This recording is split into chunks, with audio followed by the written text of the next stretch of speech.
Hello and welcome. In this lesson, we're going to explore some of the most powerful applications of derivatives in Calculus 1. By the end of this video, you will be able to find the equation of a tangent line to a curve at a given point, and you will be able to solve optimization problems by finding the maximum or minimum value of a function. These two applications, tangent lines and optimization, are fundamental to understanding how calculus can be used to model and solve real-world problems. Let's get started. First, let's talk about tangent lines. You might remember from algebra that the slope of a line tells you how steep it is. For a straight line, the slope is constant everywhere. But what about a curve? The steepness changes from point to point. This is where the derivative comes in. The derivative of a function at a specific point gives us the slope of the line that just touches the curve at that point. This line is called the tangent line. So the derivative, which we write as f prime of x, is the slope of the tangent line. In other words, the derivative tells us the instantaneous rate of change of the function at that exact point. It's the slope of the curve at that single point. Now that we know the derivative gives us the slope, how do we find the equation of the tangent line? We can use the point-slope form of a linear equation. The point-slope form is y minus y1 equals m times the quantity x minus x1. Here, m is the slope, and x1, y1 is a point on the line. For our tangent line, the point is the point of tangency on the curve, and the slope is the derivative at that point. So the equation of the tangent line to a curve y equals f of x at the point a, f of a, is y minus f of a equals f prime of a times the quantity x minus a. Let's break this down. First, you find the y-coordinate of the point by plugging the x value into the original function. Second, you find the slope by plugging the x value into the derivative. Finally, you plug all three values, x1, y1, and m, into the point-slope form. Let's work through an example. We want to find the equation of the tangent line to the curve y equals x cubed minus 2x plus 1 at the point where x equals 2. Our function is y equals x cubed minus 2x plus 1, and our point of tangency is at x equals 2. Step 1. Find the y-coordinate of the point. We plug x equals 2 into the original function. Y equals 2 cubed minus 2 times 2 plus 1, which simplifies to 8 minus 4 plus 1, giving us 5. So our point is 2, 5. Step 2. Find the slope. We need the derivative of the function. Using the power rule, the derivative is y prime equals 3x squared minus 2. Now we plug our x value, 2, into the derivative to find the slope at that point. Y prime at 2 equals 3 times 2 squared minus 2, which is 3 times 4 minus 2, or 12 minus 2, which is 10. So our slope, m, is 10. Step 3. Write the equation using the point-slope form. We have our point, 2, 5, and our slope, m, equals 10. Plugging these in, we get y minus 5 equals 10 times the quantity x minus 2. We can leave it in this form, or we can simplify it to slope-intercept form. Distributing the 10 gives y minus 5 equals 10x minus 20. Adding 5 to both sides, we get our final answer. Y equals 10x minus 15. This is the equation of the line that is tangent to the curve, y equals x cubed, minus 2x plus 1, at the point 2, 5. Now, let's move on to our second major application, optimization. Optimization is the process of finding the maximum or minimum value of a function. This is incredibly useful in many fields, from engineering to economics. For example, a company might want to maximize its profit or minimize its costs. How do derivatives help us with this? Think about the graph of a function. At a peak, or a maximum, the curve flattens out. The same is true at a valley, or a minimum. When the curve flattens out, the tangent line is horizontal. And what is the slope of a horizontal line? It's 0. This means that at a maximum or minimum, the derivative of the function must be 0. This gives us a powerful tool. To find potential maximums or minimums, we just need to find the points where the derivative is 0. The points where the derivative is 0 are called critical points. However, a critical point isn't always a maximum or a minimum. A critical point is a point in the domain of a function where the derivative is either 0 or undefined. For example, consider the function y equals x cubed. Its derivative is 3x squared. Setting this to 0 gives x equals 0. So x equals 0 is a critical point. But if you look at the graph of y equals x cubed, you'll see that the point, 0, 0, is neither a maximum nor a minimum. It's called an inflection point. So how do we tell if a critical point is a maximum, a minimum, or neither? We can use the second derivative test. The second derivative test uses the sign of the second derivative, f double prime of x, to classify critical points. Here's how it works. First, find a critical point, let's call it c, by setting the first derivative to 0. Then, find the second derivative, f double prime of x. If the second derivative at c is positive, the function is concave up, and the critical point is a local minimum. If the second derivative at c is negative, the function is concave down, and the critical point is a local maximum. If the second derivative is 0, the test is inconclusive, and you'd need to use another method, like the first derivative test, which we won't cover in this video. Let's apply this to a classic optimization problem.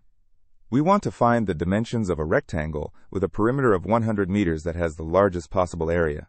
Our goal is to maximize the area of a rectangle with a fixed perimeter of 100 meters. Step 1. Define variables and write equations. Let the length be L and the width be W. The perimeter is 2L plus 2W, which equals 100. The area is A equals L times W. Step 2. Write the function to be optimized in terms of a single variable. We want to maximize area A, but it has two variables, L and W. We can use the perimeter equation to eliminate one. From the perimeter equation, we can solve for L equals 50 minus W. Now, substitute this into the area equation. A equals the quantity, 50 minus W, times W, which simplifies to A of W equals 50W minus W squared. Step 3. Find the critical points. We take the derivative of our area function with respect to W and set it to 0. The derivative, A prime of W, is 50 minus 2W. Setting it to 0, we get 50 equals 2W, so W equals 25. Step 4. Use the second derivative test to confirm it's a maximum. We find the second derivative of A. The second derivative, A double prime of W, is negative 2. Since it's negative, it's less than 0, which means our critical point at W equals 25 is a local maximum. This confirms we found the dimensions that maximize the area. Step 5. Find the dimensions. We found W equals 25. Now find L using our perimeter equation. L equals 50 minus W, so L equals 50 minus 25, which is 25. The dimensions are 25 meters by 25 meters. This means the rectangle with the largest area for a fixed perimeter is a square. Let's try one more optimization problem. A company wants to minimize the cost of a cylindrical can that holds 100 cubic centimeters of liquid. The material for the top and bottom costs 10 cents per square centimeter, and the material for the side costs 5 cents per square centimeter.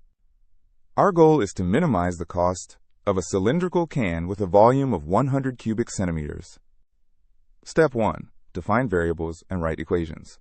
Let r be the radius and h be the height. The volume is pi r squared h, which equals 100. The surface area of the top and bottom is 2 pi r squared. The surface area of the side is 2 pi r h. Now, let's write the cost function, c. The cost is 10 cents times the area of the top and bottom, plus 5 cents times the area of the side. This gives us c equals 20 pi r squared, plus 10 pi r h. Step 2.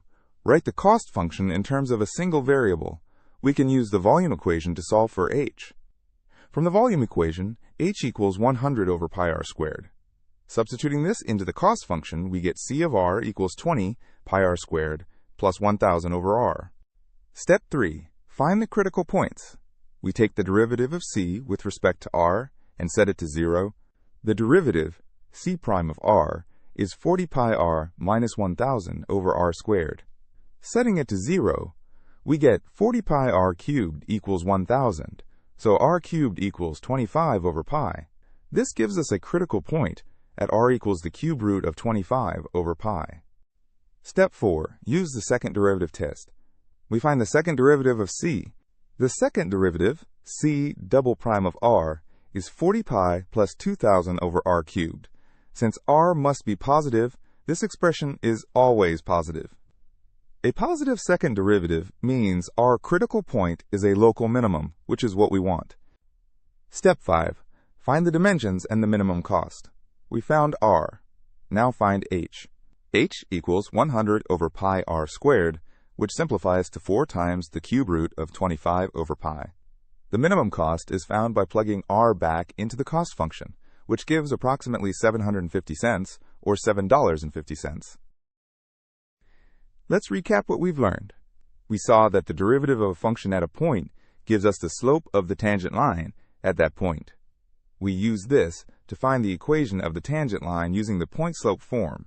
Then we explored optimization, where we use derivatives to find the maximum or minimum values of a function.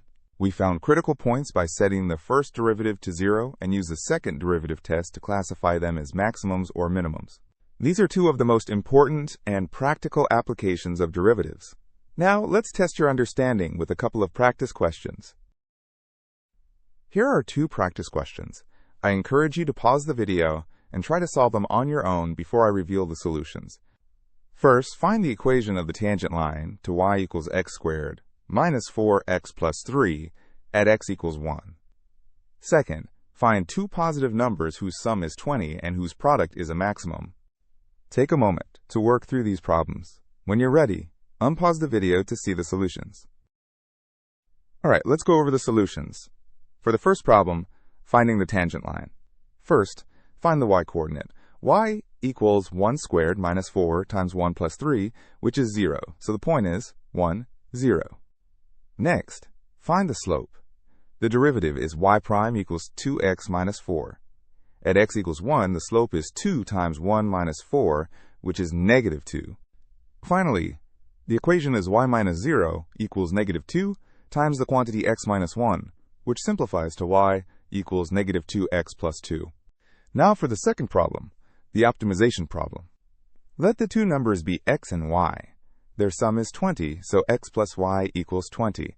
Their product is p equals x times y. From the sum equation, y equals 20 minus x. Substitute this into the product equation to get p of x equals 20x minus x squared. Take the derivative. P prime of x equals 20 minus 2x. Setting it to 0 gives x equals 10. The second derivative is p double prime of x equals negative 2, which is negative, confirming it's a maximum. If x is 10, then y is 20 minus 10, which is also 10. So the two numbers are 10 and 10. I hope this lesson has helped you understand how to use derivatives to find tangent lines and solve optimization problems. Thank you for watching.